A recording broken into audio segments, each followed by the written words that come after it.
Hi, folks. A Doctor of Economics here in Japan. Thanks for coming. 皆さん、こんにちは。経済学博士です。In this YouTube channel, I'd like to hold casual study sessions to talk about economics with you.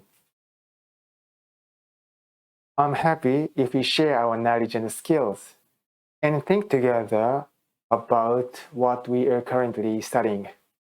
このチャンネルでは、経済学に関する勉強会を皆さんと一緒に開催して、様々なことを共有していきたいと思っています。よろしくお願いします。Alright, now let's get down to business. In this series, Overview of Japanese Finance 2022, we look at the characteristics of Japanese finance over lots of issues. Today is the second installment in the series. Today's topic is national burden.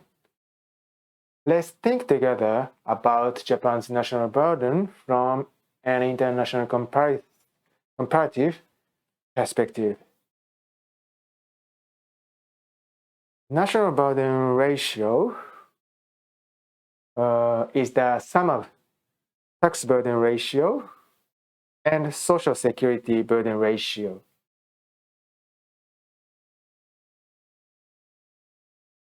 The first thing we have to pay the government is taxes. There are also large contributions for social security.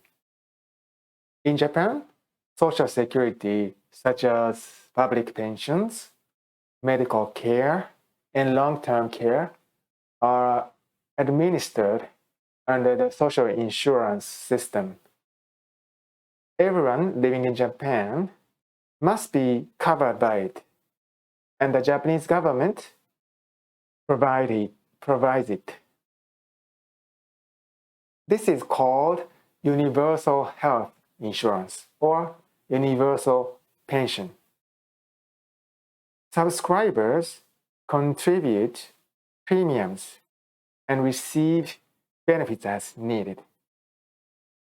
If you are a regular company employee or a government employee, about 15% of your salary is withheld as a premium for this insurance in Japan.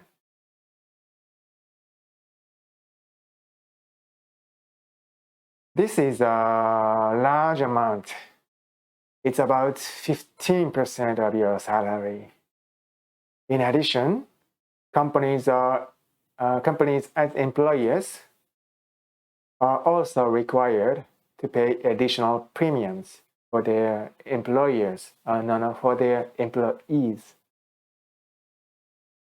This social security burden is not as large as the tax burden, but it's also quite large.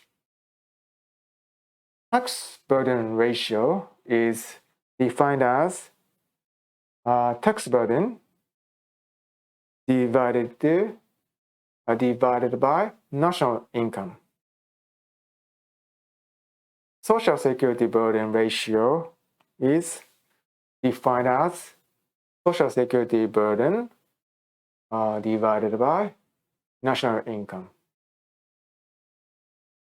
National burden ratio is defined as the sum of tax burden ratio and social security burden ratio. It can be considered as the sum of tax burden and the social security burden divided by national income.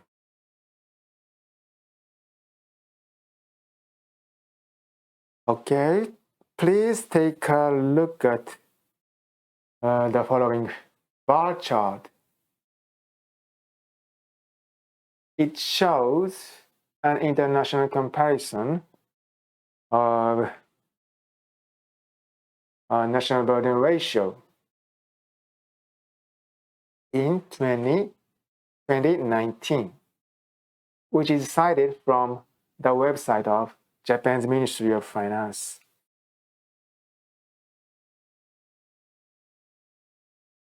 The length of bars represents national burden ratios for some countries in 2019.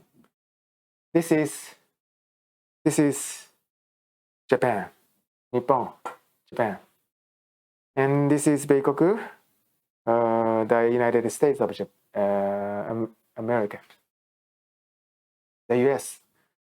This is 英国, the UK, Germany, Sweden, France. The vertical axis indicates the national burden ratio. The latest data on Japan's national burden ratio is available for 2022.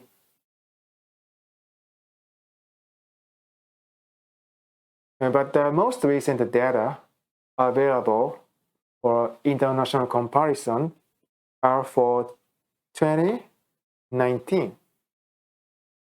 Okay. The 2022 data is for reference only. And you should focus on 2019 data. The national burden ratio for Japan in 2019 is 44.4, which is represented by the height of this bar, okay? 44.4.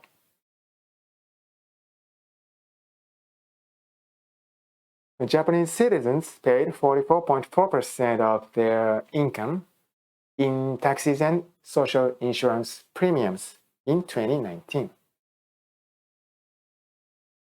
That seems like quite a lot. Don't you think so? The figures in parentheses. The figures in parentheses show the national burden as a percentage of GDP, not as a percentage of national income. We can ignore them for now. The US national burden is 32.4. That of the UK, 46.5. That of Germany, 54.9. Sweden, 56.4. France, 67.1. In comparison, Japan's national burden ratio is not that large. If anything, it's on the small side. Okay? Take a look at the next chart.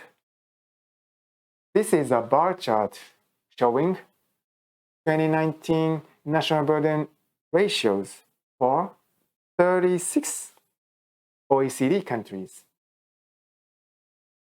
Also taken from the website of Japan's Ministry of Finance.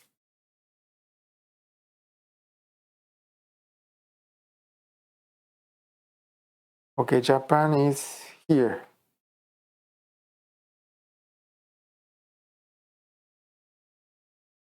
The light blue part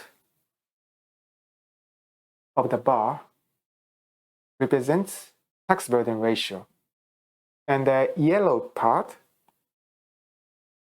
represents social security burden ratio. And the height of the entire bar, okay? The height of the entire bar represents national burden ratio. The 36 countries are listed from left to right. From left to right in descending order of national burden ratios.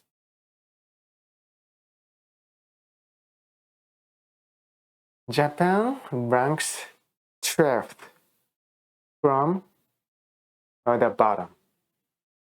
Japan is much closer to the bottom than the top.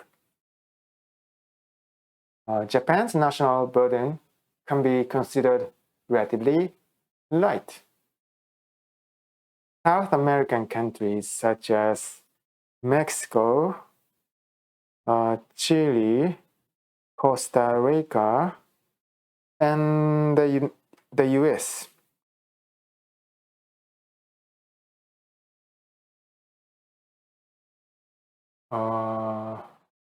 these countries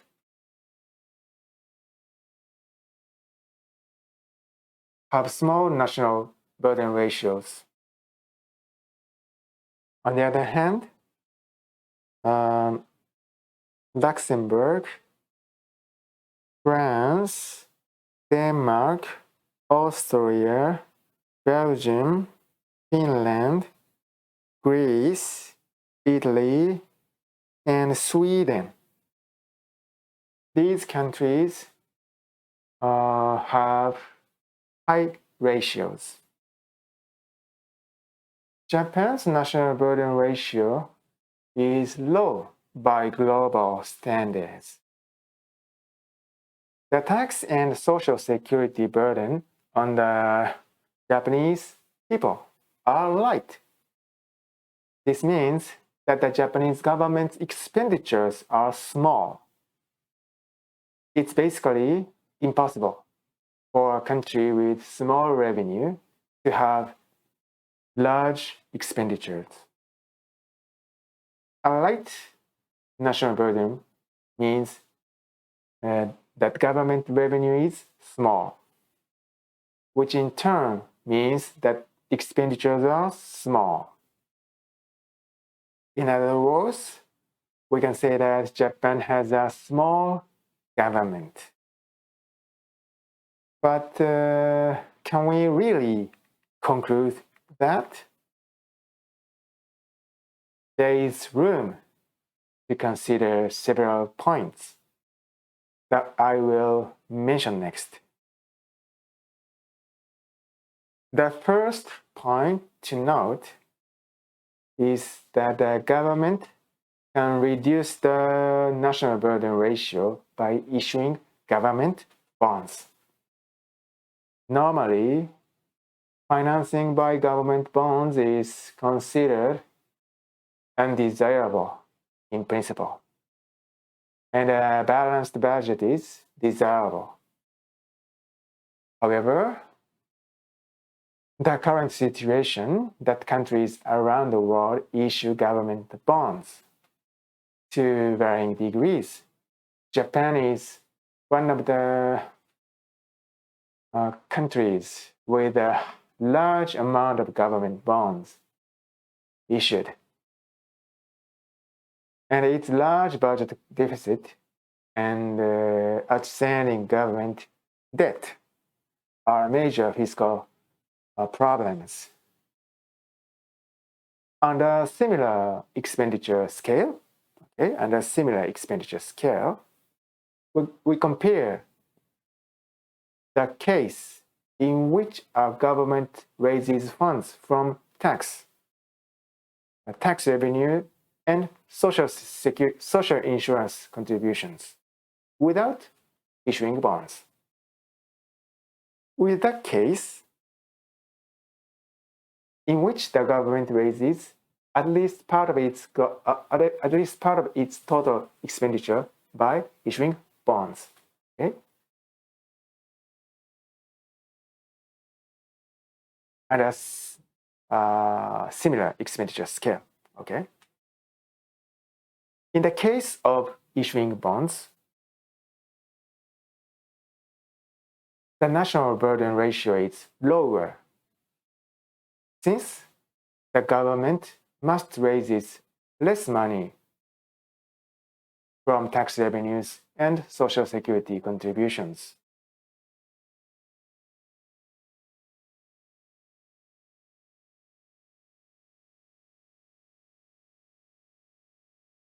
When no bonds are issued, the national burden ratio is higher, since all necessary revenue must be financed by tax revenues and social insurance contributions. In both cases, however, the size of government spending is the same. Issuing bonds can lower national burden ratio, but this is only a cosmetic effect. Debt must eventually be repaid. The bonds issued will mature at the appropriate time, at which point the public will have to bear the burden of repaying that debt. Simply put, this means higher taxes in the future.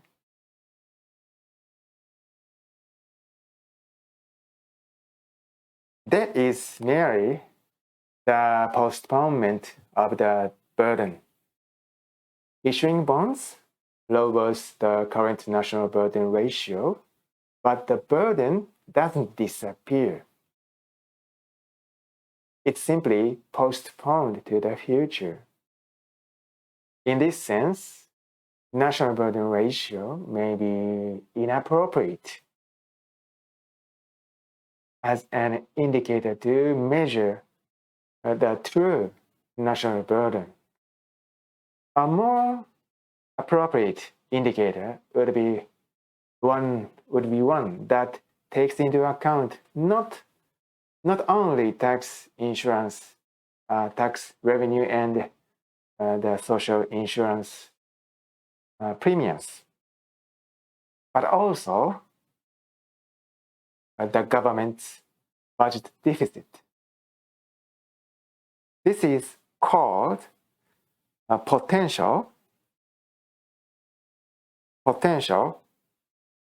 national burden ratio.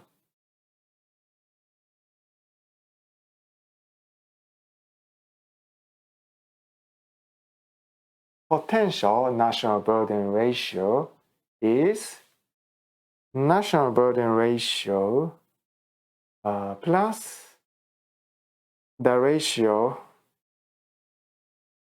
of the fiscal deficit to national income. Okay, plus the fiscal deficit to national income. Let's look again at the previous figure, this one.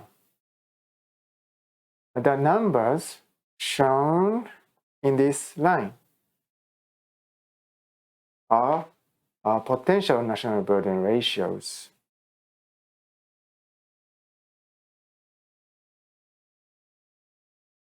In 2019, it's 49.8 for Japan.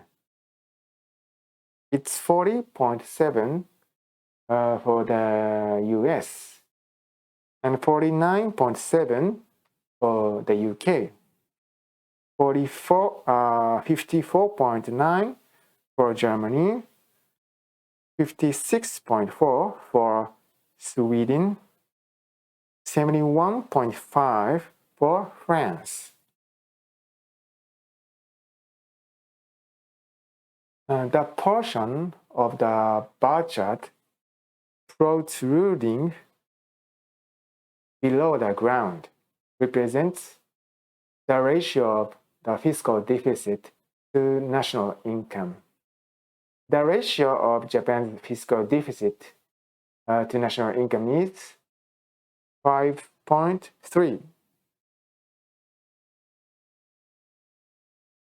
And adding the national burden ratio of 44.4, yields potential national burden ratio of 49.8. The numbers are slightly off due to rounding, but never mind. Potential national burden ratio is the length of the entire bar. Okay? Length of the entire bar.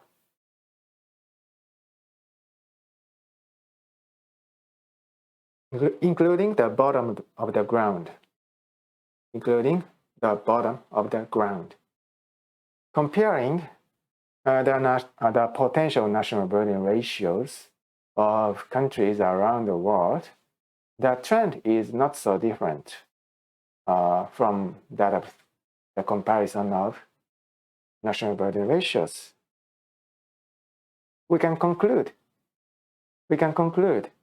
that Japan's potential national burden ratio is relatively low, and that the burden on the Japanese people is relatively light.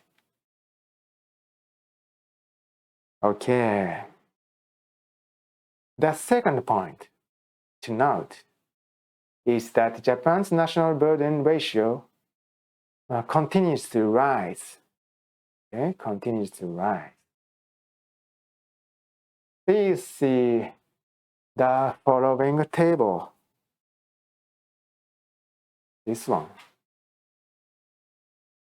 This is the time series data on Japan's national burden ratios and other factors from 1970 to 2022. Time series data. Note the yellow column. These are the time series data on Japan's national burden ratio. Okay. It was 24.3 in 1970, okay? Which has been rising steadily since then, reaching 46.5 in 2022. 46.5, okay? From 24.3 to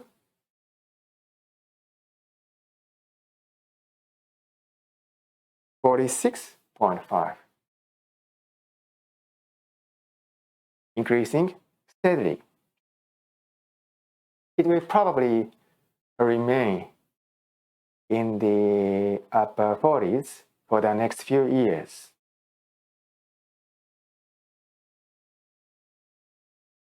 Eventually, the 50s may become established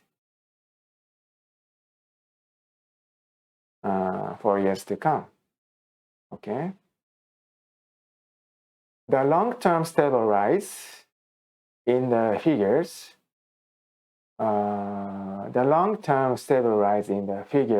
to date suggests that Japan's national burden ratio may be unlikely to decline in the years to come. A similar trend can be seen in potential national burden ratio.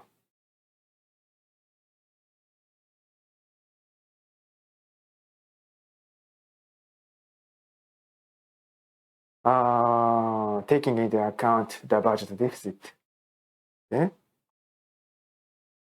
Increasing steadily.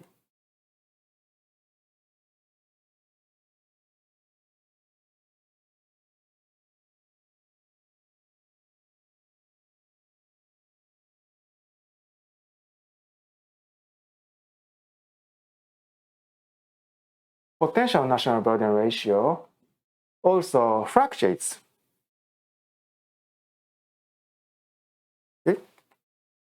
this line ですから、it fluctuates somewhat widely because the budget deficit is susceptible to economic fluctuations, but a long-term upward trend can be confirmed. Therefore, caution should be exercised in assuming that Japan's national burden is low. Japan's national burden is steadily rising, and in the future, it may be positioned as a high burden country. However, this trend may be changing. In Japan, the birth rate is declining and the population is aging at a rate unparalleled in the world, and social security benefits continue to increase accordingly. However, there are natural limits. Okay? There are natural limits to the rate of aging. It's possible that the rate of aging will plateau in the future, which would mean that social security benefits would cease to increase. In addition, measures are being taken to deal with the ever-increasing burden on the working age population, to curb the benefits of the elderly so that the burden on the working age population doesn't grow any larger. This may curb the growth of social security benefits. These measures may weaken the growth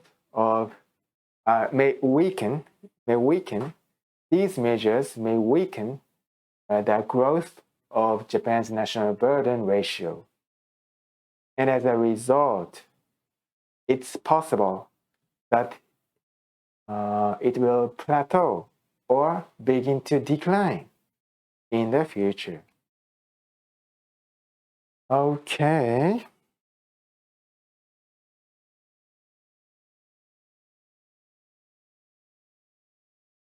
Now let's get into the summary.